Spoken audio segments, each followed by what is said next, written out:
grab your pre-workout and turn up that volume. It is time for a new episode of the Powerlifter's Den with your host, Cam Smith. What's up, Powerlifter's Den family? Want to rep the podcast and look good while doing it? Check out my official merch store at plden.company.site.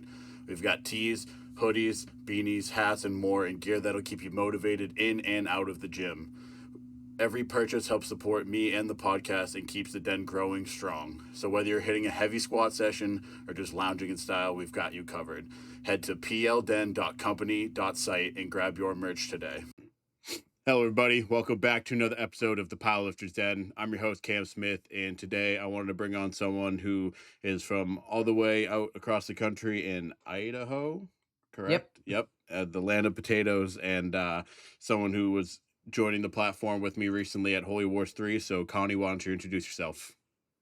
All right. I guess I'm Connie Nightingale. I don't know what to say about myself, really. I am a strength sports enthusiast. I'm pretty heavily immersed into the health and fitness realm, although I'm not sure health and fitness always goes together. But that's pretty much me in a nutshell. We just shared the platform at Holy Wars, which was a whole lot of fun, and that's pretty much what I got. Yeah, so I mean, we'll get into the powerlifting stuff, but I definitely want to talk a lot about this episode about health and nutrition, just because I feel like a lot of the times that kind of gets pushed to the back end in powerlifting. So we'll definitely dive into that. But kind of before we get started, just tell us about what got you into powerlifting from the get-go. Well, so it's kind of funny. I originally was a bodybuilder, and my buddy was always like, "You're really strong. You should just power lift because it's a lot cooler." And I was like, "Yeah, right. No way. What do they say when you're a bodybuilder? It's like, oh, if you deadlift, it'll make your waist bigger." And I don't know how many times we've probably heard that shit, right? But Yeah. anyway, like, long story short, I kind of got done with bodybuilding, and I was just fooling around with him and his people at the gym, and he got me lifting heavier and heavier, and that was kind of that. And then I ended up having to have reconstructive hip surgery in the middle of all of it. So uh, basically, at that point, it was like a lot of rehab. But once I started lifting again, he was like, "Well, why don't you just do bench only?" And so then that's kind of how that progressed, because I was like, "Well, I wouldn't be ready for that," and he was like, "You'll be ready if you sign up for a meet," and that's kind of how that went. He said he knew the first time I got up off the bench on the platform, that was it. Yeah, and I think it's funny because a lot of people in just the health and fitness world kind of usually at some point, if you've done bodybuilding, you've done powerlifting. It kind of goes hand in hand at some point. It's like you either do bodybuilding and you kind of just fall out of love with it and you like being strong and you go to powerlifting, or you do powerlifting for a while and you retire or you get hurt, so you do bodybuilding for a little bit. And it's kind of just like this vicious cycle of like you're never gonna escape. Wait, don't forget jujitsu, because I feel like that's like a new thing too, where everybody then moves into jujitsu.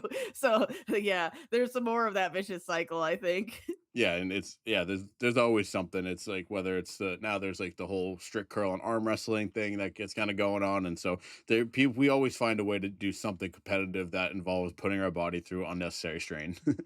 Absolutely. But so when you kind of got into powerlifting, was it something that you fell in love with immediately, or is it something that was it kind of grew on you over the years? Well, I originally so it's kind of a long story, because I crushed my pelvis in 2008. So squatting was like super difficult, and I can't believe how many people I went through that had no idea. But I would try to explain my limitations, and people would just say it was because I was weak, right? And so finally, what ended up happening is I was actually wanting to get into powerlifting, and I was squatting, and I ended up finishing. My hip had some major problems. I ended up finishing them off with a squat one day. And so then I had to have a total hip reconstruction. So not a replacement, but a reconstruction. Wish I would have gone with a replacement, honestly, because I see lots of people out there that are powerlifting with hip replacements and they do great. It was a bitch to recover from. I still, like, I would say probably up until 2 years ago, maybe it was still like in recovery mode. So it's kind of a long story with that, because then I was still deadlifting and stuff. And I really liked doing that, but it was hard mechanically, functionally, because of the way I had to move. And so I was like, after hip surgery, I was really working on bench press And I thought that I would just be a bench only person forever. And then finally I started being able to deadlift a little bit more, and I was like, "Well, screw it. It sucks going to a meet and doing one thing." Like, Yeah. how dumb is that, right? Like, I mean, I get people do it, but then you feel like you did all this travel and stuff for like 30 seconds and now you're done and you're like, "Well, that's lame." So, I really wanted to be full power. Well, in the long and the short of it, I ended up hurting my shoulder and having it repaired. And I've played a hard life, and we can kind of talk into that. This is not powerlifting related injuries. Like, I've raced motorcycles for 25 years and I've had about 15 orthopedic surgeries. So I am a disaster. Um, but anyway, ended up hurting my shoulder, and I was like, I'm gonna freaking learn to squat because I don't have an arm and I don't care. And that's when I actually was able to start squatting again. It was a long process, but finally I was able to go full power. So the full power thing hasn't been a long-term thing. I only recently I did my first full power meet in spring of 2024, so not that long ago. So that's kind of a little bit of how that all evolved. But yeah.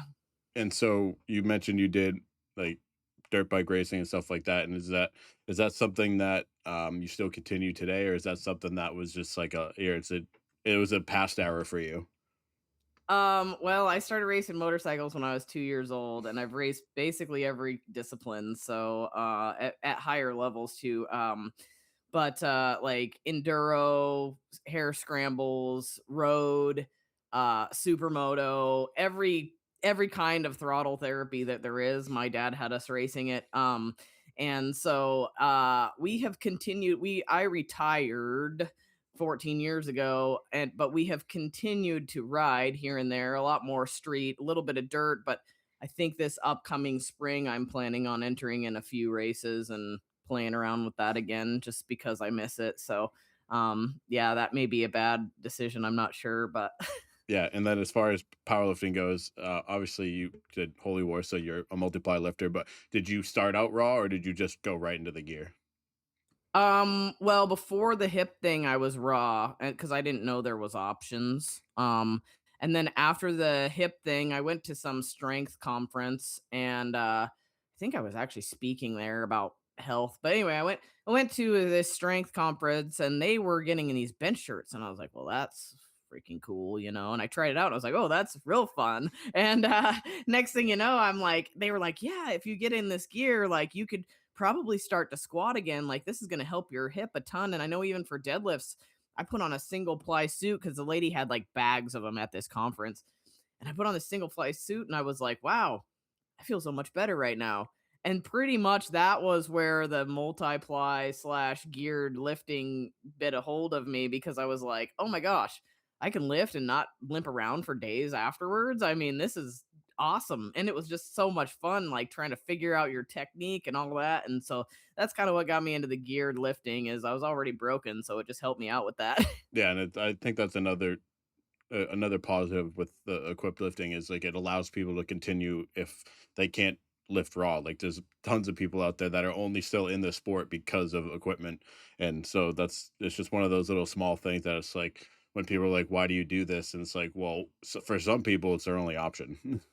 Yeah, absolutely. Well, and you'll hear that at meets all the time. You'll see older dudes and they're like, listen, if I wasn't equipped, I would not even be doing this. This is a great opportunity for me to continue. So, absolutely. And then as far as Holy Wars, maybe just tell everybody how that experience was for you. I know you were able to squat 500, and it looked like a last warm up. I have to say that as well, but Everybody's calling me sandbagger. I'm gonna never live that meet down, but I needed that. Like, I had had a couple ugly meets leading up to that, and took like basically a whole year growth season. I bombed out of Cincinnati the prior spring over squat depth, which has kind of been a thing for me because of the hip surgery and all the hardware in there. I have a really difficult time getting down on that side, and when it starts to close, the door starts to close on it, it becomes pretty painful. And so I had always pretty much in training I would clip things high because people can give you all the crap you want, but if you're a broken person, you're not going to get to the platform at all. So I would rather take my risks on meet day, especially because for the most part, a lot of my powerlifting times I've been by myself. And so I haven't had a lot of really good supportive help when it comes to like a crew and not dying, squatting heavy and things like that. And so basically I would only towards the end of the training cycle start going down because every time I would end up past what I call the danger zone, I would be in so much pain I couldn't walk for like days. And so it wasn't worth it to me to not make it to the platform. I would just send it on meet day because at that point, I mean, let's be honest, most of us don't care anymore. If we get injured, I mean, we don't want to. That's not the end goal. But if we get injured, we're like, well, If there's all the any prep place to is do it, done. it's there. Yeah, Yeah. this is the time to do it. The hard work's done. Let's YOLO it on our day of, right? So, um, but getting through the hip impingement problems has been a thing, and it like was so variable on like how my gear was set and how things were. And looking back on the pro am, I know exactly what happened now. My coach and I have figured things out. I hired him this last year after the pro am. We've figured things out, and now I know exactly what happened at the pro am. It really had nothing to do with strength and everything to do with my positioning and how my hips function. It will never happen again, knock on wood. Not in that fashion anyway. I'm not saying I won't bomb out of something because, that's always a possibility, especially in gear. But man, changed my freaking life when we started learning different positioning and different bracing and things that we could do to work around the hip problems. Changing from conventional deadlift over to sumo deadlift. Like there's a lot into that. But anyways, so circling back to Holy Wars, went fantastic for me. I hit every goal that I have ever wanted to pretty much hit in powerlifting. And basically, yes, all of my third attempts were like last warm ups or openers. And I did not anticipate that to happen because most of my training cycle, I was learning new things. Like I had barely learned a sumo deadlift, and things were starting to get better. Like my last training day, I smoked the crap out of everything. And I was like, whoa, like where did that shit come from? And then after some good recovery, it was insane what happened on the platform. So I ended up getting my third attempt. I had wanted to. I've had this number. I don't know why. Why do we develop these numbers in our head? But I just wanted to squat 500 pounds. Like, I mean, a lot of chicks my size are significantly stronger than me. But I just wanted to squat 500 pounds, and I smoked the crap out of it at Holy Wars, and I've been able to bury every one of my squats to the point of these days where my coach is like, "Hey, stop going that deep. You're going to end up hurting yourself." But I'm like, I just want to know it's there. I don't want to ever, I don't ever want to be afraid of this anymore. Anyway, so ended up doing really great on squats. Had a 500-pound squat. Bench, we didn't chance too much because we were trying for an age division total world record. So I decided to play it safe on my third bench, although that one moved like a dang empty bar too. So then you're shooting yourself in the foot. And then deadlift, we really had no idea what my capability was because I had never deadlifted anything over 340. So we did that as a second attempt just to be safe because my deadlift wasn't like towards the end of prep, it was getting to where it was really nailed down. But we we went in there and did 340 to play it safe on a second just to secure that total. And then I remember jumping over the bar, and Daniel's like, "Well, what do you think you can do on a third?" And I was like, "Bro, I got no fucking idea. Like that just moved like nothing." And he's like, "Well, we'll just make a 20-pound jump and we'll go from there." And I was like, "Okay." And so it was like 364 or something like that. And it was like I think another 20 or 30 or 40 probably could have been on the bar. I honestly think that 400 would have moved no problem that day.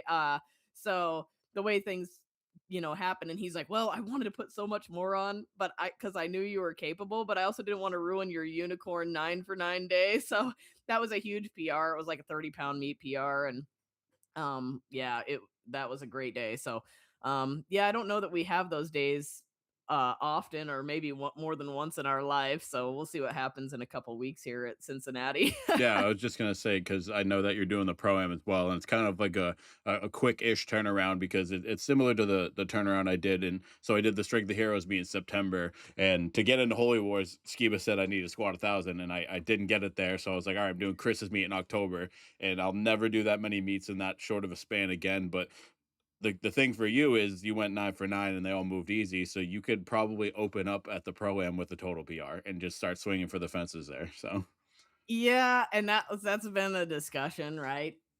Me, I'm more on the reserve side. I'm like, maybe I should just play it safe because there's a couple variables coming into the pro am. Obviously, I just did a meet. I am also cutting weight for that meet because I came in a little bit heavy for Holy Wars.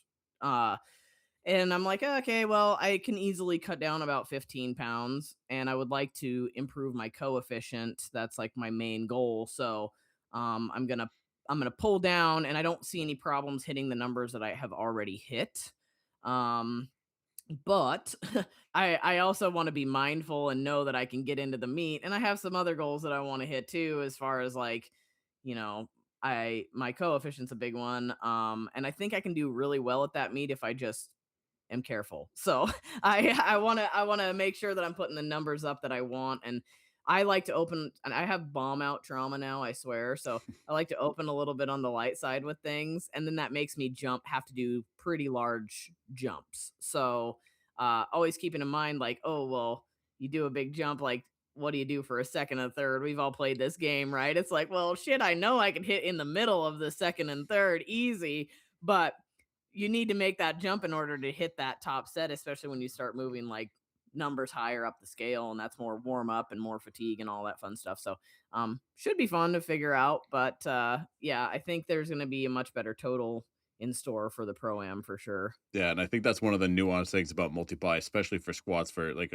all the people that are squatting over 1,000. It's like we have to take massive jumps that if you miss an attempt, it completely fucks your total up. So you have to like be able to calculate a perfect like second attempt that like it's like depending where you are, it's either a small PR or it's around where you're doing that you won't miss because you want to at least set yourself up for a small total PR. And like you have to open heavy enough to where if everything else goes horribly, you can still maybe eke out something. And it's like one of those games. And for like for me, example, for bench, it's like I only make like 20-pound jumps. So like I could miss my second and third and still PR my total because I went 3 for 3 on squats and 3 for 3 on deadlifts because there's so much bigger jumps. So there's more of that nuanced aspect of making jump selections because no one in multiply is going to make a 10-pound jump on squats when you're squatting 1,000 pounds. It's just like it's such an insignificant percentage that it's like not worth the attempt. It's like if you can't go up 20 pounds, scratch it because you're going to miss your bench or your deadlift because you just wasted yourself squatting 1,000 again.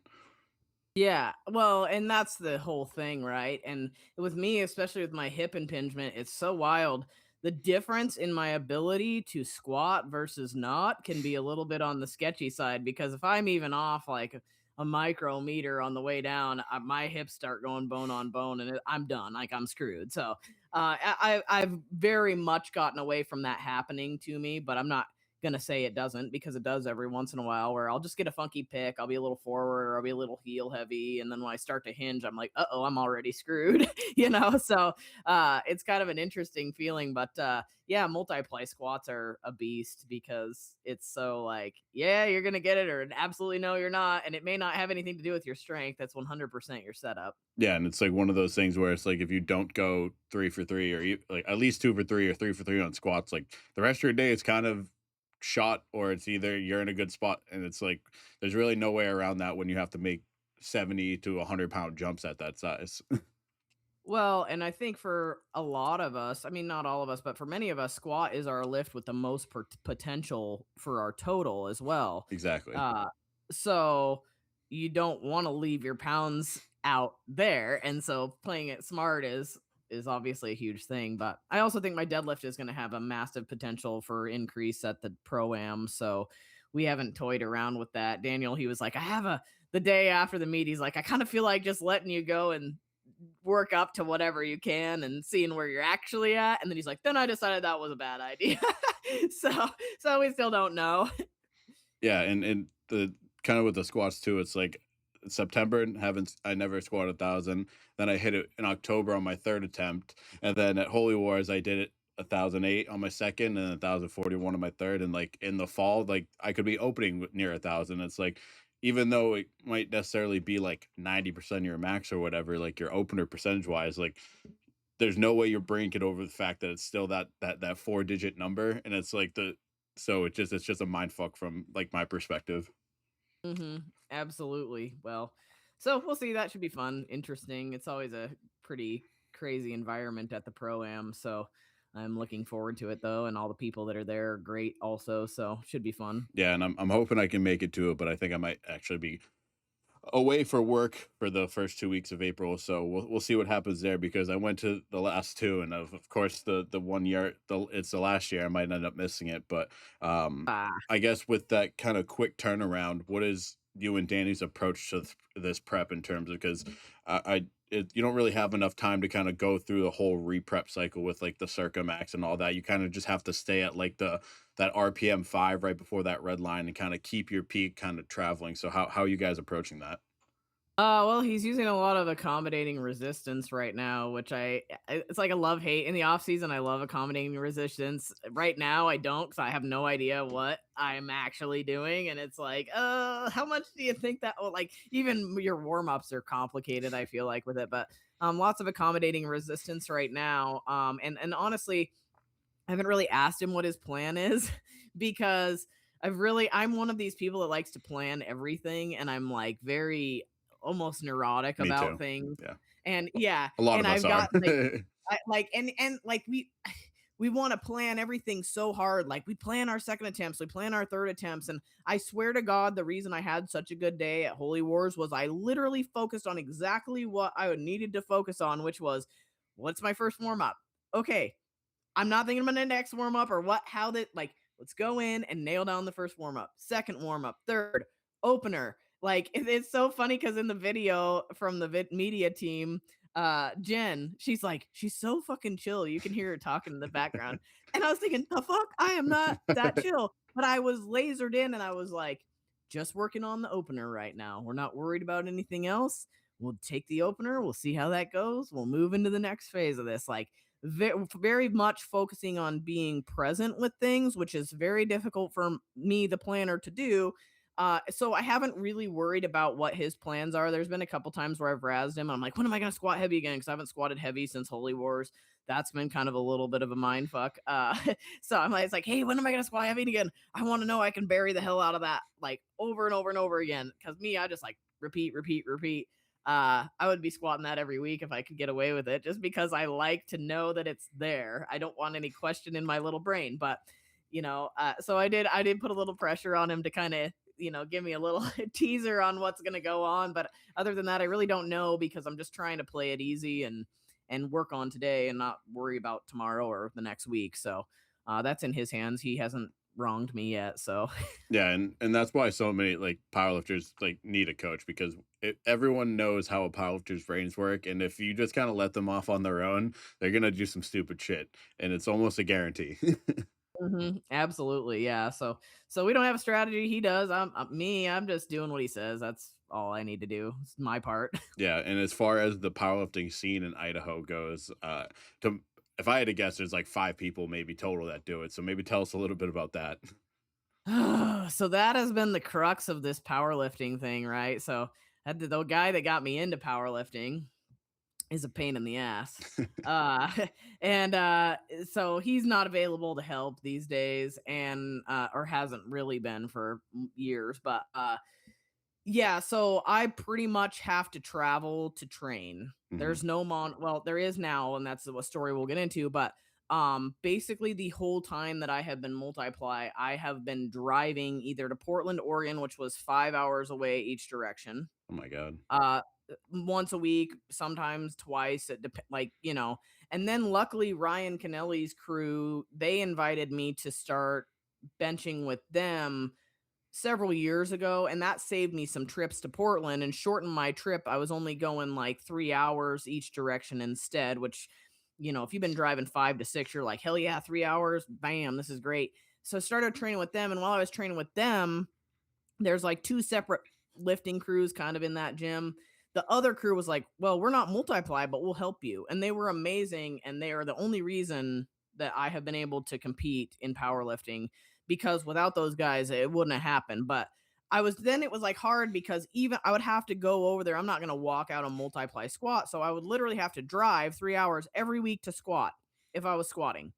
And man, talk about exhausting being on the road all that time. Like I'd get home at midnight, wake up at 4 a.m. for clients. And I was born with this stupid gene where I look at things and I'm like, how hard could this be? So I was standing in the middle of the monolift in Kennewick, and I was like, I could just build one of these things. Well, first I was gonna buy it, and I looked, and with the shipping and everything, it was gonna be like almost 10 grand, like 8 to. I know there aren't any of those around here for sale for use. Nobody power lifts, Yeah. so I was like, I just if I had a monolift, I could just do the lighter stuff here, and that would save me some trips. And I started maybe I could build a crew, and I had all these things going through my head.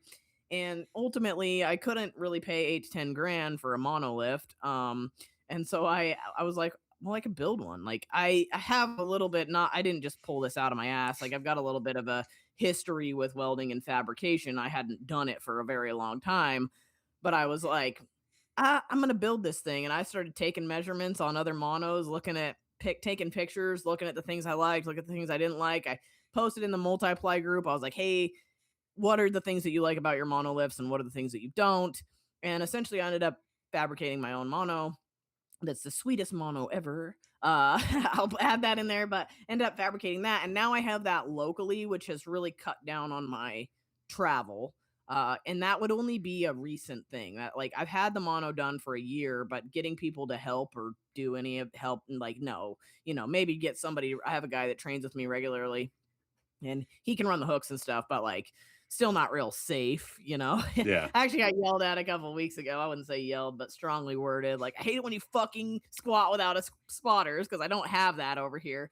Uh, but yeah, so I end up building a monolift, which has helped, but there's not really most of what we have here is USAPL, and that's not helpful for multiply powerlifting Yeah. at all. No. So I would say the powerlifting scene here is negligible. I sure wish I could build one. I'm trying my darndest. We will see.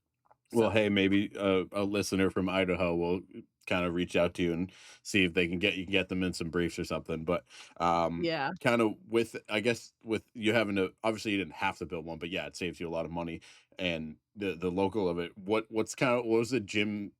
First of all, how did you convince the gym to let you bring it in, and what was their like? What is the regular gym goers' reaction? I'm sure it's a lot of people's first time seeing what one is. it's actually quite popular at this. So it ended up about 45 minutes away from me because that was the only gym I could get to take it. And all these gyms thought that it was like, well, some chick built it. They probably thought that it was like gonna kill someone, right? Although I like engineered the shit out of this thing. It'll hold up a Kenworth. But uh they so it was difficult getting it into a place. Ultimately, I have a friend that trains about 45 minutes away from me. That place is pretty cool. It's in Spokane, Washington. And she talked to one of the guys that runs a gym and was like, hey, this is a piece of specialty powerlifting equipment. Like, maybe we could get some more powerlifting interest here. And they have a pretty sweet thing. Like, they do have quite a few, like, USAPL people and a couple of, like, Brent Mikesell, he trains there. He's obviously not USAPL, but they have some really great powerlifters that are there. And so they were like, we have people we think this might build interest. And so they have this area called the cage, which is segregated and you pay extra. And they were like, hey, we could put it in the cage. And I was like, okay. So we ended up putting it here, and it's actually, now that a lot of people walk their squats out with it. They use it, but they all walk their squats out. But it's become a pretty popular thing. Like, there are quite a few people using it now. And so that's good to see. We have kind of a little, I don't want to call it a crew. We have kind of a little crew going on, but they're all very beginner. So maybe someday that will manifest into something great. But yeah, it's the gym that has it loves it. Like, they don't want it to go anywhere. They're very happy with it there. I get told how much people love it and how nice it is and all that all the time. Like, it's definitely well loved over there. Yeah. So when do you think you'll get commissioned to make a second one for them? Oh my god, I have been asked by so many people to build monoliths, like especially the people that have seen it, and I'm like, I'm fucking retired, dude. That was like it was so hard. Like, I've built a lot of shit. I mean, I've worked for my brother-in-law. We built aluminum boats and like all sorts of stuff. This thing, the engineering to make them work properly, height wise, like the way the leverages work, like all that kind of stuff was a real pain in the ass. And everything has to be perfect, and, like, I don't have the space to build it, and I was like, "Yeah, no, it's not even worth the money for me to like, to build one." I mean, yeah, that was a good one-time project, I did it, I have a fantastic piece of equipment that I absolutely love, but, nobody's commissioning me to build one of those things ever again, I'm good. Yeah, but I mean, it should be easier the next time, right? I don't know, man. Like, I mean, the thing you gotta figure is anytime you're welding something, there's shrinkage you can't really account for. Yeah. And so, like, I was lucky that the whole thing is only off like 1/16 of an inch. I did a fantastic job. There's videos on the internet. I've got like 40 Bessie clamps on that thing holding it together and like making sure that it didn't move when I heated things up and preheating a lot of things, which was a pain in the ass. Um, but I think there's a lot of things that could go wrong on a second. Yeah, I mean, maybe it would be easier because I've already done it. Like I almost started just cutting out a second one while I did the first one because I had enough metal and I was thinking maybe I should do two at a time, like two just in case, which I should have because I would have sold it. But yeah, it's a complicated thing to put together, I guess, and so I don't feel the need to ever do it again. Yeah, and so I guess when you were building it, and obviously you said you reached out to people and asked what they like best. What are some of the things that is included in your monolith that maybe like people like about it? So the hooks are forged, and this was a tip I got from a welder down in Oregon that built his mono. The hooks are actually 1 inch plasma cut hardened steel, so they are really nice the way the barbell sits down in them, and then because of the way they're heat treated, they don't wear out. They don't get like a big groove in them with the barbell and stuff. They're also really short on the like part that pulls away side because how many people do you know that they get out of the hooks and then they get snagged? I'm one of them because I'm just incredibly short, right? So getting snagged all the time. So the part that holds a barbell in is like super short on that end. It's just enough to hold the barbell, nothing more. So that's nice. Not a lot of snagging happens with those. It's got a removable jack. So a lot of these monoliths, you'll see the jack's like welded into there, or it's got a nut welded onto the end of it. And I don't know about you, but I've been to several meets now where the jack will fail and they can't change it out because they don't have what's needed to change it out. So I actually made like a collar that goes down over the jack so that it's easy. You can just jack it up, pin it, pop the jack right out, and you're good to go. So I did add a couple bolts to keep it in so that it didn't automatic like pop if somebody did something silly, but it's really easy to change. So removable jack. It's got band hooks right on it, which is really nice. Really nice ones because you see pins and things that are all bent and broken. Uh, yeah, I mean, it's just got a couple features that are just super nice about it. And oh, the sweetest thing about this monolift is everything. The hinges are all 4140 smooth chrome plated, custom machine hinges. So they move incredibly smooth. Like, when I go to operate other monos now, it almost screws me up because 'cause I'll pull it up and I'm like, "Whoa, what the hell?" Because the thing just moves the way every hinge on it works, it just moves completely smooth. It comes apart really quickly, so super easy to move around. Just stupid little details like that. Has actual numbers on the jack plates, so you know what number you are. It's just got a couple nice things on it. Yeah, and so we'll kind of shift gears a little bit here. We'll kind of start talking about nutrition because you're obviously a nutritionist, and it's something that I think a lot of powerlifters probably need a little bit of a lesson on.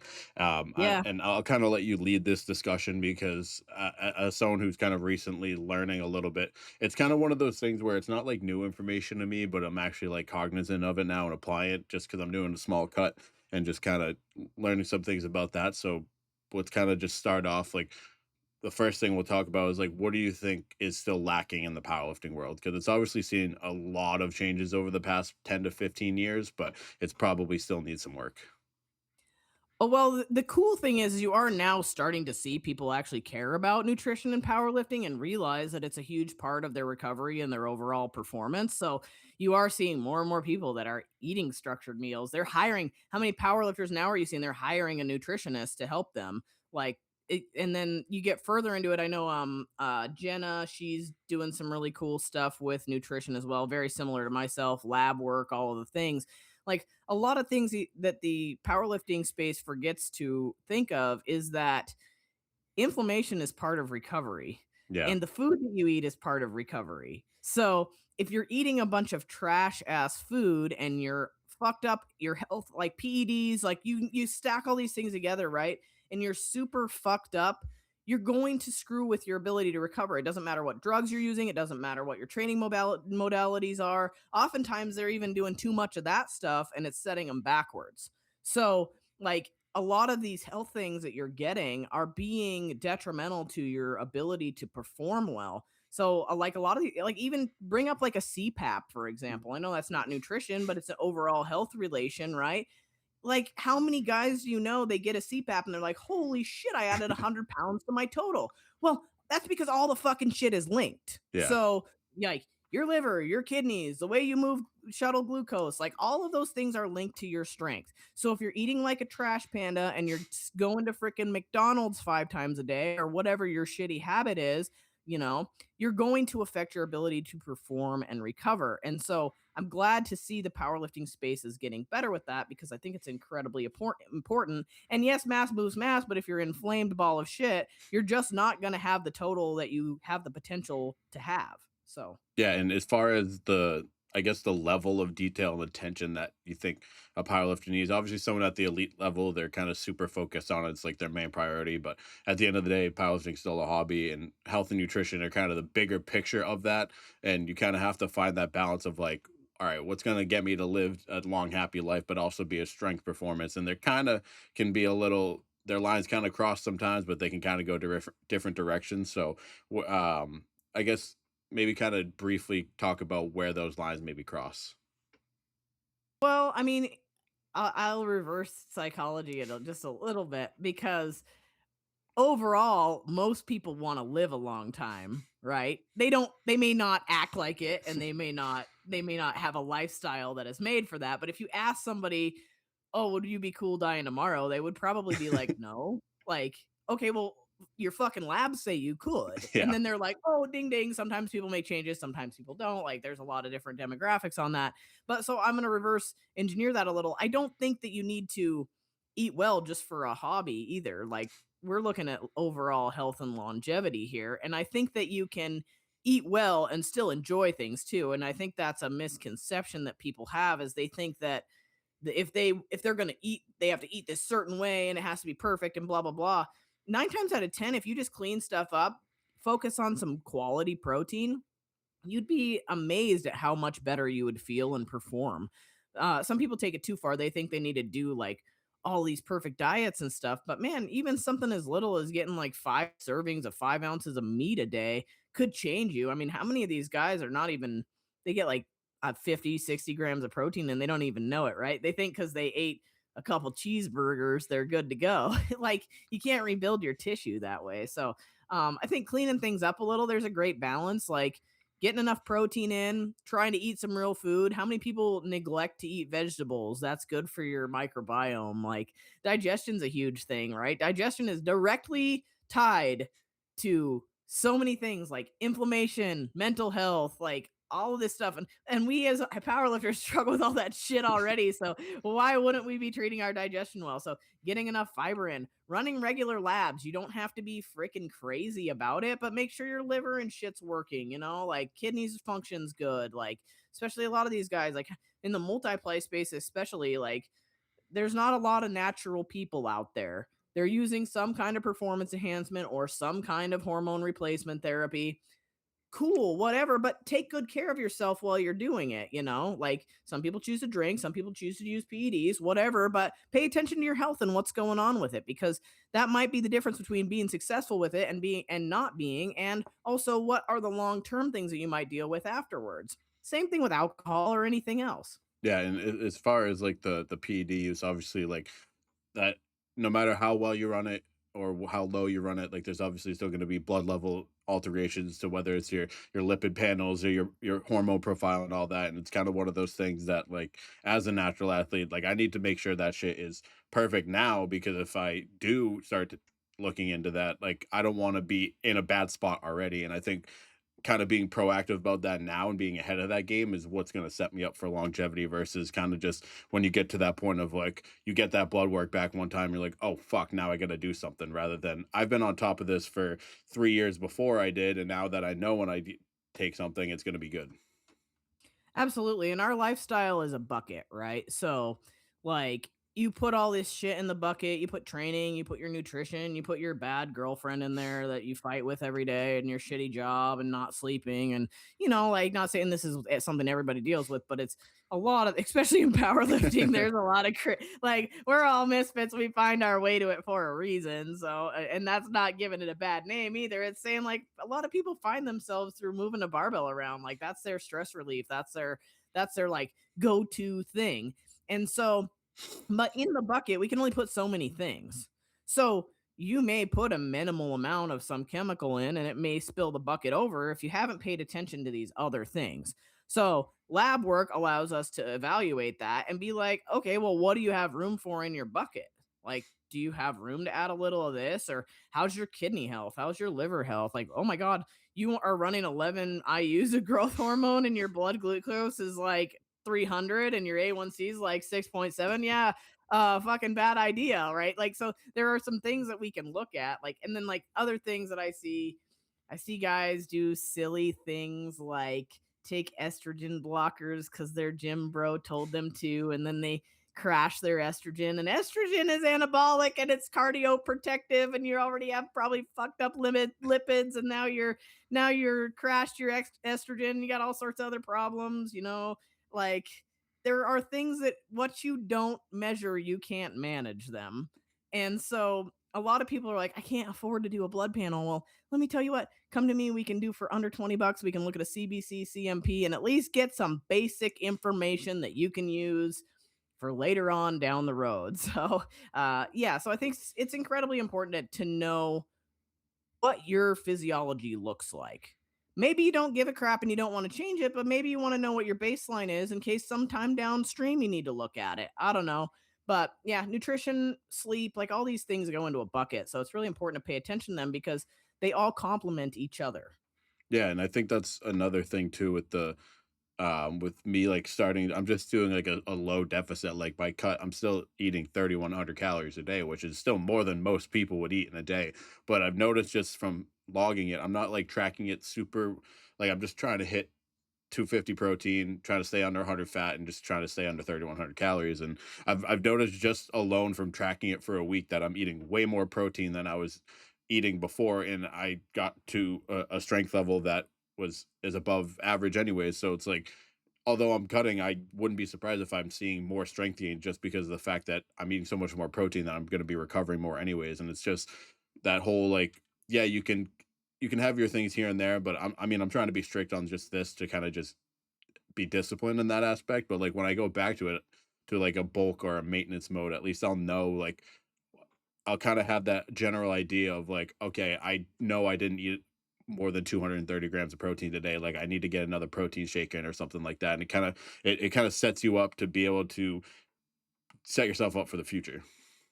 Absolutely. And the biggest bonus to that whole thing is awareness. Exactly. So you are so much more aware of what you're doing because you've placed a metric down now and you're paying attention to it.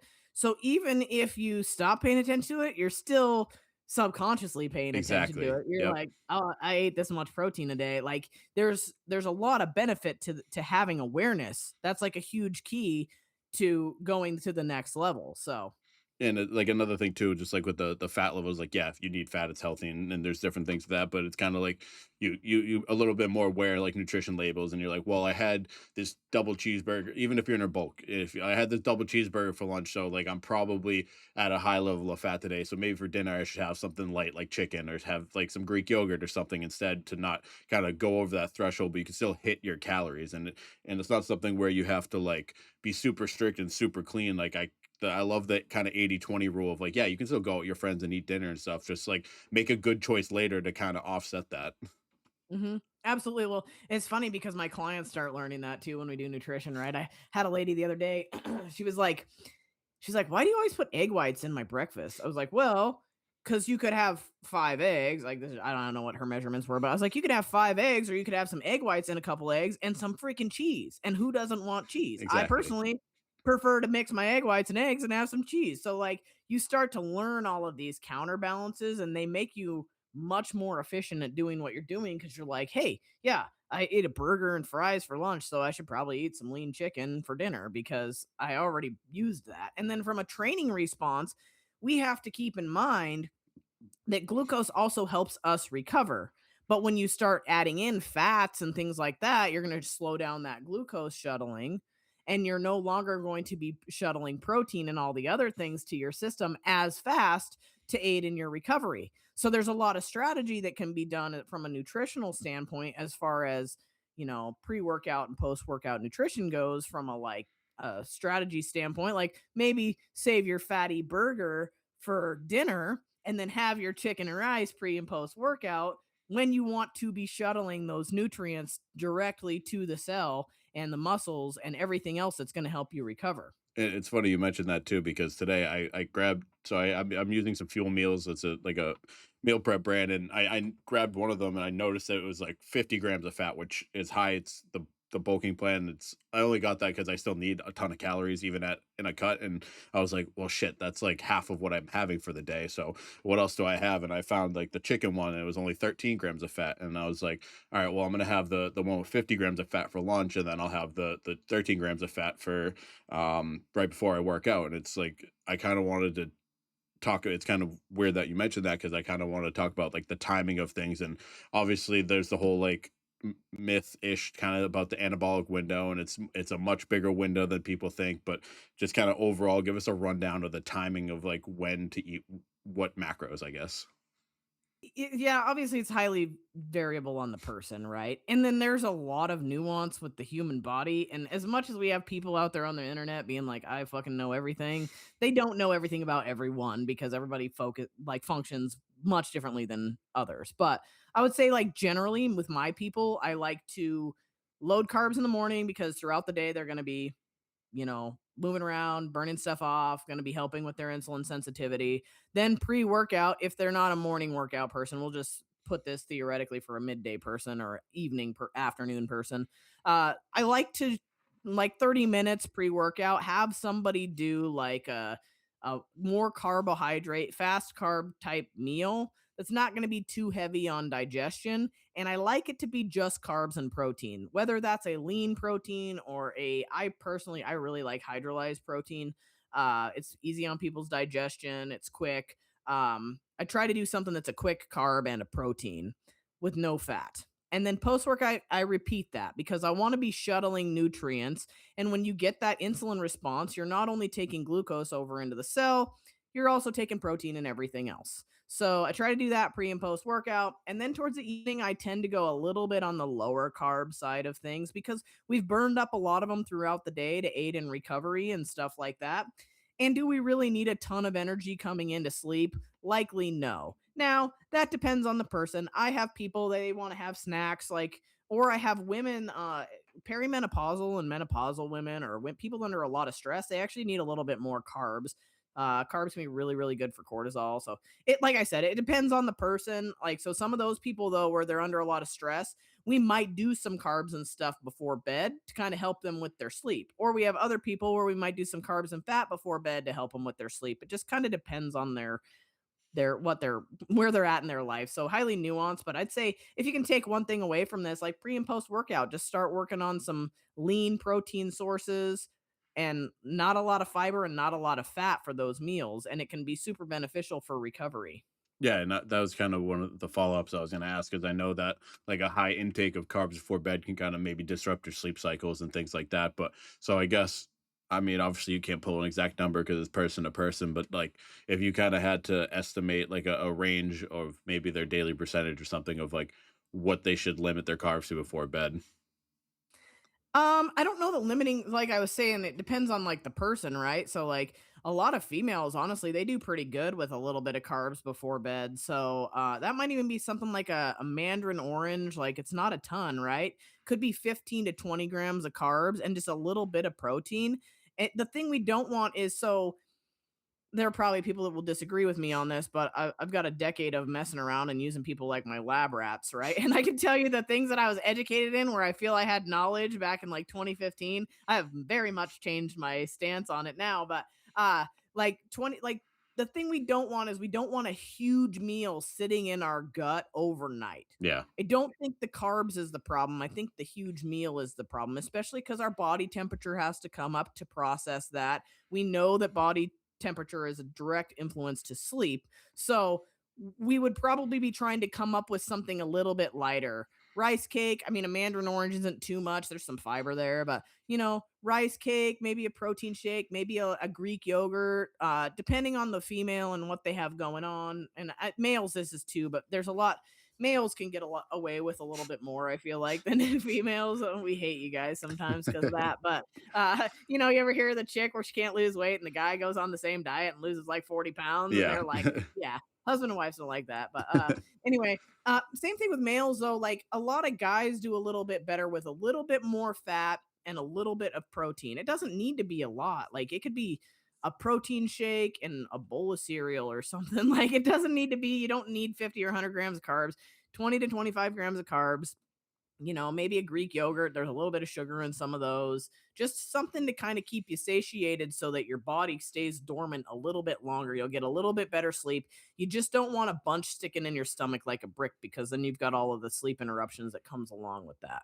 Yeah, and I guess on the flip side, if you kinda don't say I just had my last meal, like, right now, and I go to bed at 10 o'clock, like, is that almost just as bad as being too full before bed? Is that something that will, like, disrupt the sleep cycle just as much with the hunger? If you're waking up at like 3 o'clock in the morning, well, there can be multiple things, right? But if you're somebody that's waking up at like 3 a.m. and you can't go back to sleep, that happens for a multitude of reasons. But I would suggest bringing in something that's more protein and more fat and giving it a try and seeing if your sleep cycle lasts longer because you may need something that's a little bit slower release and keeps you satiated longer while you're sleeping. So, again, doesn't need to be big, half a avocado and a couple ounces of ground turkey or something like that. Just a little tiny snacky snack before bed is not necessarily a bad thing if it's not a crazy dense one. And then the other thing to take into consideration is like on many of these people, we're looking at labs, we're looking at insulin sensitivity, we're looking at their blood glucose, we're looking at their A1C. Like if you've got somebody that's onboarding with you or like an athlete that you're working with and they're carrying a little bit more body fat and they haven't been real careful about their meals and they are dealing with some pre-diabetic tendencies and things like that, they're not somebody you would want to feed a bunch of carbs before bed. They're somebody you want to be able to mobilize carbs better through movement and activity. And so that's again where the nuance comes in. You've kind of got to pay attention to who you're looking at. Yeah, and just to use some of my blood work example, like I'm someone that my glucose and everything like that has always been like dead nuts perfect, and which is strange because diabetes runs in the family like crazy. So I guess I just got lucky with that. But the thing that usually pops up to be a little bit higher is the cholesterol and the ApoB, and that's something that I've kind of why I've been more kind of focused on the keeping the fat under 100. I'll give myself a 10-gram barrier just because I don't care about being perfect. I'm not prepping for a bodybuilding show or anything, but I Mhm. think that's one of those things, and I feel like maybe that's where the lapse in powerlifting comes from. Is it's like you need to find the range that keeps you in that to keep your blood work in check rather than because I mean like personally like yeah I want to look a little bit better, but I don't necessarily care about how I look. I just want to be strong. Right, and most males do pretty well with lower fat. A lot of them actually do well with lower fat and higher carbohydrate content, depending on the person. So, um, yeah, I mean, and if you're carrying some extra body fat, you're going to be able to make the hormones you need too. So, yeah, that's a, and then as far as the ApoB and all that kind of stuff goes, like you're pretty young, aren't you? 25. Okay, yeah, you're pretty young. As you get older, have them do a coronary calcium score because sometimes high cholesterol is not a bad thing. You've got the ApoB thing. If that is high, then obviously there is a potential a risk factor for you. So, like that's good that you brought that up because I think other people need to hear that. High cholesterol doesn't actually mean shit. We have other things that we need to look at and then take it one step further before considering statins and things like that. Like go get a damn coronary calcium scan. I can't tell you how many clients I've had where they have high LDL cholesterol, but they don't have a high HSCRP, so they don't have a ton of inflammation that they have to be concerned about. And then they go in and they want them to go on a statin, but then they go in and they do a coronary calcium scan and they have zero calcifications. So why that person has all of these risk factors, but no calcifications, they literally would have gone on a medication that affects their ability to properly make hormones and stuff over nothing. So there's a lot of things that should be considered before moving on to, drugs and stuff when it comes to high cholesterol also. Yeah, and I think one of the things that's it can almost be overwhelming because there's just so much to it and it's so person dependent that it's like I think maybe that's why I've pushed it off so long because I was just like, all right, I just need to train, I need to get strong, I get my sleep, I get my water, I go to work, whatever. And like now I'm like, all right, what's that next step? And like now for me it's nutrition. And for other Yeah, people it's I wasn't training hard enough or my sleep sucks. And it's just everyone kind of has to piece that puzzle together. And there's a point where you have to confront it all of the full puzzle at some point. absolutely. Well said. And I guess so kind of before we wrap things up, maybe some of the other areas and maybe not necessarily just in powerlifting, but kind of just in the strength world in general that you think needs to see the biggest improvements. Man, I don't know. Like, I think at one point the other day, I almost went on this rant because you have a lot of new people coming into the scene, which is fantastic. But with social media, everybody wants to be a coach, right? Yeah. Like, I personally, I'm not a powerlifting coach. I have a few people that I program because they want me to, and they work with me on nutrition already, and I've had very good luck with it. But I don't care. I don't like to program. I don't care to program. But now everybody thinks that social media is this way that they're going to make money, and they don't have the true heart for it. Maybe, or maybe they do have a heart for powerlifting, but they then see this lucrative thing on the side that may not be in the person's best interest. So I guess where I'm going with this is with social media, you have this boom of like these Insta coaches, but then you also have everybody giving the same damn cues and the same damn programming with complete disregard to the human being that's in front of them.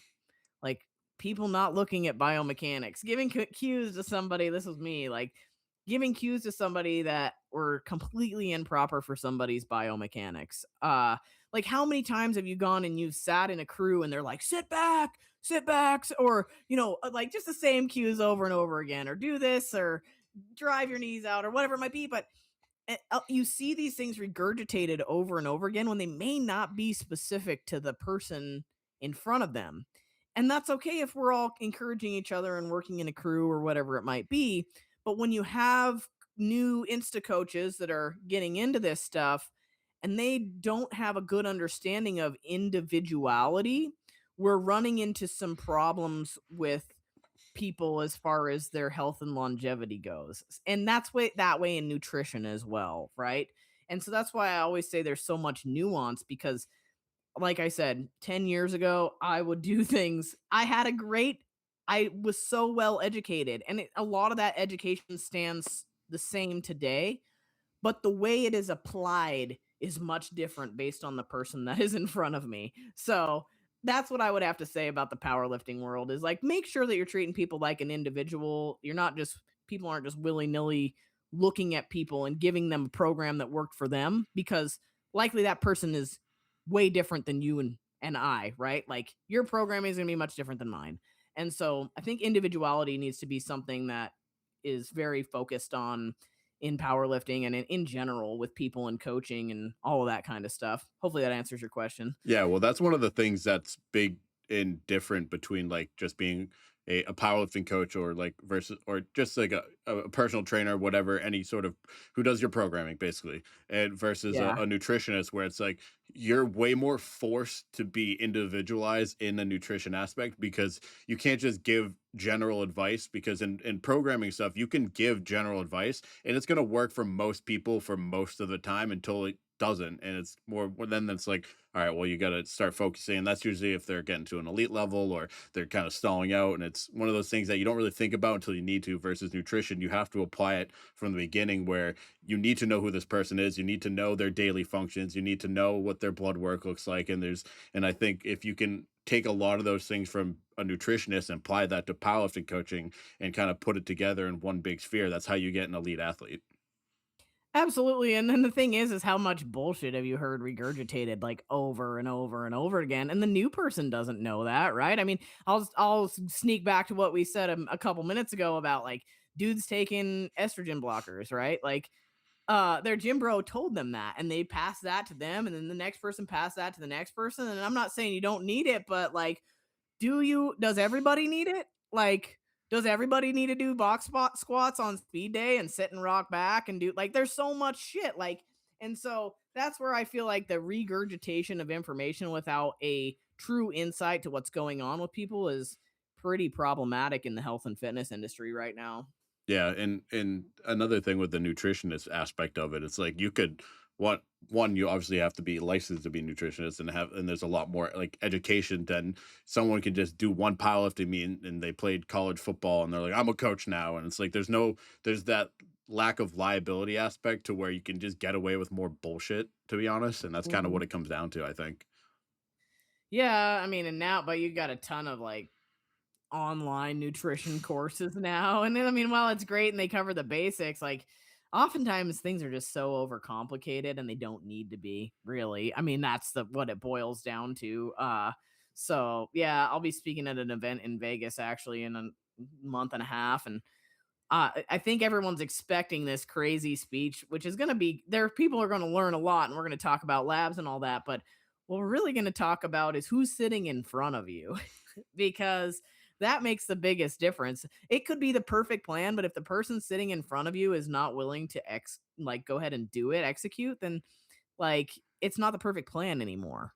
So all of these factors need to be taken into consideration, and so I'm gonna also dive into that when I am at this conference in Vegas in April. Yeah, and I guess before we wrap things up, we'll kind of just touch on that a little bit is the whole idea of like the perfect plan to kind of what is something that you do or just to give to like maybe a nutritionist listening, like getting someone to kind of buy into that plan, like make them aware of it. What are some of the things that like because some people are like, I just don't care about eating healthy. Like I just want to eat food. I like food. And it's like, so how do you approach that kind of aspect? It depends on the person. Like, how much do they really want it? I will tell you in most cases, when I have somebody start working with me, if I can get them to stick with something for even a month, it might be minimal movement, right? It might just be like eating certain protein and maybe eliminating soda, or like there's just, it depends on the person. But oftentimes you'll make these little tweaks and they will be enough to grow and add some buy on for future changes. So, like, how many times have you run a training cycle in powerlifting where you're like, fuck this, I don't want to do it. And then you do it, and next thing you know, you deadlift a PR, Every and then you're skiba like, prep. yeah. And then you're like, well, shit, I guess that worked. So I gotta freaking listen. Now we got this. I gotta do it. So like it goes back to me dealing with my own coach, right? I'm like, man, I don't want to be doing this right now. But then I'm like, okay, well, it worked last time. Like we did something different. Like be open to doing new things and trying them. And if it makes it give it 4 to 6 weeks. If it makes a change, then sweet. You know what worked for you and you can add on to that. But yeah, that's my piece of advice with that, I suppose. And that's kind of my bigger picture with this 6-week cut is like, yes, I want to drop a little bit of body fat just for health reasons, but I also want to kind of set myself up in the future of like when I go back to a bulk, I can make better choices and be more aware of my protein and fat intake and be like, all right, well, I can just bump up the carbs now. Like I hit my protein, I stayed under the fat. It's time to just slam carbs. And it's one of those things where it's less so about what I'm doing the next 6 weeks and more of like building the habits and the awareness for the next 10 years. I love it. That's a great way to look at it. Yeah, but so we can wrap things up here, and I'll ask you my final question. If you could give a new lifter or someone going into their first meet a word of advice, what would you tell them? Just freaking do it. I mean, like, seriously, I basically got forced to do my first powerlifting meet, and you'll know that day if it's something that's for you. So don't wait till your numbers match whoever you saw on social media. Like, how easy is it nowadays to get on social media and be like, holy fuck, like, there are some freaks out there, and th- who's to say you're not going to be one of them, but you're not going to start that way. So, like, just start. Like it doesn't have to be perfect. Get out there, get yourself somebody that you value or that can mentor you and get out and give it a try and you'll know if it's something for you or not. Like I see so many people saying, "Oh, I would do this," and then they never do because they're so afraid to fail there is no failure if you're trying something new. So get your ass out there if it's something you want to do and try it, you know? Yeah, and it's like the whole thing of like multiple people like I'm not strong enough to do it. It's like if you can if you can squat, bench, and deadlift the bar, you can do it. And it's like another thing off of that. It's like if they're like, oh, I'm not ready yet, or I need to get to this point. It's like you're never going to be ready with that mindset. Nope, just do it. Like, sign up for the damn meet. I don't care if it's 3 weeks from now. Like, if you like you said, if you can squat, bench, and deadlift, it's something that's on your heart, get out there and freaking do it. And then my only other piece of advice would be is don't, like, take things one day at a time. Coming from somebody who has spent their whole life competitively doing things and only thinking about the future, you will get so much more out of your training and your performance if you focus on today and then you focus on tomorrow and you focus on the first lift and then the next one and the one after that, because we have a tendency to get so far ahead of ourselves that we self sabotage. So focus on today, do that freaking powerlifting meet if it's on your heart, and that's pretty much what I gotta say right there. Yeah, 100%. And I wanted to thank you again for taking the time to come on. It was my pleasure. Yeah, thanks for having me. I appreciate it. Sweet. Listen, I don't have a beard. I've got this glorious mustache. But even this stash deserves elite care. That's where Wicked Wolf Beard Co. comes into play. Their oils and balms keep the face fuzz fresh, soft, and ready for action. No crusty cowboy nonsense here. It smells great, feels great, and makes me look more like I lift heavy things. Beard, mustache, or something in between, Wicked Wolf's got your mug covered. Wicked Wolf Beard Co. Respect the stash. Head on over to Wicked Wolf Beard Co. and use code PLDEN for 25% off your order.